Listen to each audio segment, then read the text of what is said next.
तीनों बहनें कॉलेज और स्कूल जा चुकी थी और सबाहत अपने काम में लग चुकी थी। तभी बेल की आवाज़ आई तो उसने दरवाज़ा खोला।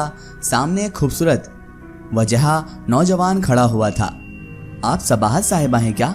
नौजवान ने मौदबाना अंदाज में कहा। उसने कहा, जी, क्या काम है आपको? मैं अंदर आकर बात कर सकता हूँ? बेहद ज़रूरी काम है, प्लीज़, नौजवान ने आइज़ी से कहा। सबाहत ने उसे सरतापा देखा। वह 6 फीट का खूबसूरत नौजवान था। चेहरे पर थोड़ी बढ़ती हुई दाढ़ी का हल्का सा रुआं था। नाक तीखी, आंखें बड़ी और शफाफ, रंगत साफ गोरी, आंखों में नरमी और एहतराम था। नज़र झुकाए बात कर रहा था। किसी अच्छे खानदान का लगता था, इसलिए उसे अंदर आने की इजाज़त दे दी गई। मेहमान खाने में उसे बिठाकर सबाहत ने आने की वजह पूछी। उसने कहा, दरअसल मैं आजकल बहुत परेशान हूँ, आप ही मेरी मदद कर सकती हैं। कैसी मदद? अपना तारुफ कराओ, मैं तो आपको जानती भी नहीं हूँ। सबाहत ने नौजवान से कहा, मेरा नाम अजहाद है, मैं करीबी गांव का रहने वाला हूँ। इस शहर में मेरी जॉब हो गई है। इधर करीब के इलाके में मेरे पास रहने का ठिकाना नहीं है, कोई मुनासिब रिहाइश नहीं मिल रही। इस मसले में मदद कर दें प्लीज़। उसने कहा, मैं क्या मदद कर सकती हूँ बेटा? सबाहत ने नौजवान को चाय का कप पकड़ाते हुए कहा। नौजवान ने कप मेज़ पर रखा। वह बेहद नर्वस लग रहा था। होठों को भींचते हुए बोला, मैं ये चाहता हूँ कि आप अपने घर का एक कमरा मुझे किराए पर दे दें। तुम्हें किसने कहा कि मैं कमरा किराए पर देना चाहती हूँ? सबाहत ने गुस्से से कहा। आंटी, मैं परेशान और ज़रूरतमंद हूँ। मेरी जॉब की जगह आपके घर के नज़दीक है और मुझे एहसानुल हक साहब के दोस्त नईम सिद्दीकी साहब ने आपके पास आने का कहा था। मैं आपको 8,000 रुपये माहाना दूंगा, किराया 8,000 रुपये दूंगा। सिर्फ चंद माह की बात है, मैं जल्दी चला जाऊंगा। इजहाद ने इल्तिजा की। मरहूम शौहर का हवाला सुनकर सबाहत नर्म हो गई। उसने गहरी नज़र इजहाद पर डाली। देखो बेटा, मैं तुम्हारी मजबूरी समझती हूँ, तो मैं अपनी मजबूरी का क्या करूँगी? मैं 3 जवान बेटियों की माँ हूँ। ना मेरा कोई बेटा है, ना ही खाविंद का साया। मैं नईम सिद्दीकी का बेहद एहतराम करती हूँ। उनको हमारे घर के हालात पता हैं। मैं अगर तुम्हें कमरा किराए पर दे भी दूँ तो लोग क्या कहेंगे? आंटी, जिन लोगों से आप डर रही हैं, क्या उन लोगों ने कभी आपके दुख बांटे? इजहाद ने पूछा तो सबाहत की आंखें भर आईं। नहीं बेटा, किसी ने मुड़कर खबर ना ली हमारी। तो फिर आप क्यों परवाह कर रही हैं? आप भी परवाह ना करें आंटी। आप मुझे बाहर वाला कमरा दे दें जो गेट के पास है। अब बेटियों से मशवरा कर लें, मैं कल हाजिर हो जाऊंगा। मेरा गांव का एड्रेस है, आप मेरे बारे में पता करवा सकती हैं। सबाहत ने उसके हाथ से वो कागज़ ले लिया। शाम होते ही आसमान काले काले बादलों से ढक गया। बारिश किसी भी लम्हे शुरू होने वाली थी। आसमान पर कहीं कहीं बिजली सी चमक रही थी। बहुत ही प्यारा मौसम हो गया था। सबाहत जल्दी जल्दी ऊपर कपड़े समेट रही थी, साथ ही तीनों को बोल रही थी, मौसम ठीक नहीं है, चारपाइयाँ शेड के नीचे खड़ी कर दो। लो जी, माँ की फिक्रें। सानिया इतना कहकर हंस पड़ी। अचानक बारिश शुरू हो गई। पानी के मोटे मोटे कतरे बरसने लगे। तीनों बारिश में खेलने लगी, एक दूसरे को हाथों से पकड़ पकड़ कर भिगोने लगी। माँ की चीखों पुकार किसी काम न आई। हिजाब के मोबाइल पर कॉल आ रही थी, मगर जब तक उनका ध्यान जाता कॉल कट गई।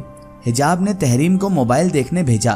तहरीम ने गीले हाथों से मोबाइल उठाकर आवाज़ लगाई, हिजाब, शाजिया की कॉल है और मैसेज भी हैं, वो आधे घंटे में यहाँ आने वाली है अपनी बहन के साथ। इसको मैसेज करो कि मैं इंतज़ार करूँगी। हिजाब ने बारिश में गोल गोल चक्कर काटते हुए कहा।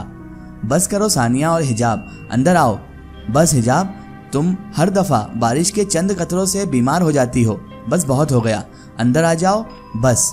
सबाहत बरामदे में खड़ी बोलती रही, मगर वह लोग सुन ही नहीं रहे थे। तहरीम भी दोबारा निकल आई। माँ ने तहरीम से पूछा, तहरीम, ये वही शाजिया है जिसकी शादी में हम गए थे पिछले महीने? जी अम्मी, वही है। हिजाब की सारी सहेलियां ब्याही गई, न जाने मेरी हिजाब की मेहंदी कब लगेगी। सबाहत की आंखों में आंसू आए। सानिया ने माँ को ऐसे देखा तो नजदीक आकर शरारत से कहा, हिजाब नहीं मानती तो तहरीम की कर दें, इसके लिए भी तो कोई बदनसीब कहीं बैठा होगा। ثانیہ کہتے کے ساتھ ہی اندر بھاگی اور تحریم اس کے پیچھے۔ حجاب اکیلی لان میں کرسی پر بیٹھ کر بھیگ رہی تھی۔ بس بیٹا اندر آ جاؤ تم بھی۔ جی ماں۔ وہ اٹھنے لگی تھی کہ تبھی بیل ہوئی۔ صباحت نے حجاب سے کہا شازیہ آ گئی، تم اسے اندر لے جاؤ، میں ذرا نماز پڑھ لوں۔ جی ماں آپ جائیں۔ بارش مزید تیز ہو رہی تھی۔ اب تو بارش میں آنکھیں کھولنا بھی مشکل ہوتا جا رہا تھا، مگر حجاب تو پہلے سے بھیگی ہوئی تھی، اس لیے لاپرواہی سے گیٹ کھولنے چل دی۔ حجاب نے گیٹ کھولا تو سامنے کھڑا اظہاد اس کے خوبصورت چہرے کو دیکھتا رہ گیا۔ حجاب بری طرح بھیگ چکی تھی۔ حجاب کے بالوں میں پانی کے قطرے چمک رہے تھے۔ سفید بھیگی ہوئی قمیض شلوار میں اس کا سراپا واضح ہو رہا تھا اور قدرے دمک رہا تھا۔ اظہاد بس دیکھتا رہا۔ کئی لمحے گزر گئے۔ حجاب کو فوراً دوپٹے کا خیال آیا۔ وہ جھجکتے ہوئے اپنا دوپٹہ درست کرنے لگی۔ اظہاد جیسے ہوش میں آیا۔ میرا نام اظہاد ہے۔ حجاب سمجھ گئی۔ اوہ اچھا آپ اندر آئیں۔ حجاب جلدی سے اندر گئی اور ماں کو بتایا۔ صباحت اظہاد کو اس کے کمرے میں لے گئی۔ تم تو بہت بھیگ گئے ہو، کپڑے بدل لو بیٹا، میں چائے بھجواتی ہوں۔ جی بہتر۔ اظہاد نے سر ہلایا۔ صباحت جب چائے لے کر آئی تو اظہاد کپڑے تبدیل کر چکا تھا۔ اس کے پاس بس ایک ہی بیگ تھا۔ اظہاد نے چائے پی کر برتن کمرے سے باہر رکھ دیے۔ اب وہ الماری میں کپڑے رکھ رہا تھا کہ اچانک چوڑیوں کی ہلکی سی جھنکار سی کھڑکی کا پردہ ذرا سا ہٹا کر دیکھا تو حجاب کمرے کے باہر رکھے ہوئے برتن اٹھا رہی تھی۔ اظہاد جیسے اب پتھر کا ہو گیا۔ اس کی نگاہیں ارد گرد کی ہر چیز سے غافل ہو گئیں۔ وہ بس اس کے چہرے کے ایک ایک نقش کو دیکھتا رہا۔ مانگ، ماتھا، آبرو، آنکھیں، ناک، ہونٹ، وہ دیکھتا رہا۔ اظہاد کی آنکھوں میں اجنبیت نہیں بلکہ ایسا اپناپن تھا جیسے وہ حجاب کو بہت عرصے سے جانتا ہو۔ حجاب نے سر جیسے ہی اوپر اٹھایا تو وہ پھرتی سے پردے کے پیچھے چھپ گیا۔ رات کے 11 بج رہے تھے۔ صباحت نے گیٹ کو تالا لگایا اور حجاب کے کمرے میں جھانکا۔ حجاب ہاتھ میں ایک موٹی سی کتاب پکڑے مطالعہ میں مصروف تھی۔ صباحت نے اس کے ہاتھ سے کتاب لی اور ڈانٹتے ہوئے اس سے کہا وقت دیکھا ہے، فوراً سو جاؤ۔ کمرے کی لائٹ بند کر کے وہ ثانیہ کے کمرے میں آئی۔ تحریم اور ثانیہ دونوں ٹی وی دیکھ رہی تھی۔ صباحت نے ٹی وی بند کر دیا۔ چلو گھسو بستر میں اور آنکھیں بند کرنا ورنہ اچھا نہیں ہوگا۔ ان کے کمرے کی لائٹ بند کر کے وہ باہر نکلی۔ گیٹ کے قریب سے بہت سے کتے بری طرح بھونک رہے تھے۔ کتوں کی آوازوں سے اندازہ ہو رہا تھا کہ 9-10 کتے بھونکتے ہوں گے۔ ایسا لگ رہا تھا کہ آپس میں ٹکرار کر رہے ہیں، یہ لوگ لڑ رہے ہیں کتے اور گیٹ پھلانگنے کی کوشش کر رہے ہیں۔ صباحت کا دل کانپا۔ یا اللہ، خیر کوئی آدمی ہمارے گھر تو نہیں آ گیا، گھر کے اندر تو نہیں کود گیا۔ کوئی نرم سا وجود اس کو چھوتے ہوئے پاس سے نکل گیا۔ وہ بڑبڑا کے پیچھے ہوئی۔ کون ہے؟ اس نے نظر دوڑائی، وہاں کوئی نہیں تھا۔ پھر اس کی آنکھوں نے جو نظارہ دیکھا تو وہ سرتا کانپ گئی۔ ایک نورانی جسم سیڑھیوں سے ہوتا ہوا چھت کی طرف بڑھ رہا تھا۔ اس جسم سے نور جیسی ہلکی ہلکی روشنی نکل رہی تھی۔ ایک عجیب پیاری سی خوشبو وہاں پھیل گئی تھی۔ صباحت درود شریف کا ورد کرتی اپنے کمرے میں بھاگی۔ وہ کتوں کے بھونکنے کی وجہ جان گئی تھی اور اب وہ بلک بلک کر رو رہی تھی۔ ساری رات سوتے جاگتے کاٹی۔ فجر کی نماز کے لیے اٹھی تو قرآن کی تلاوت کی محصور کن آواز کانوں میں پڑی۔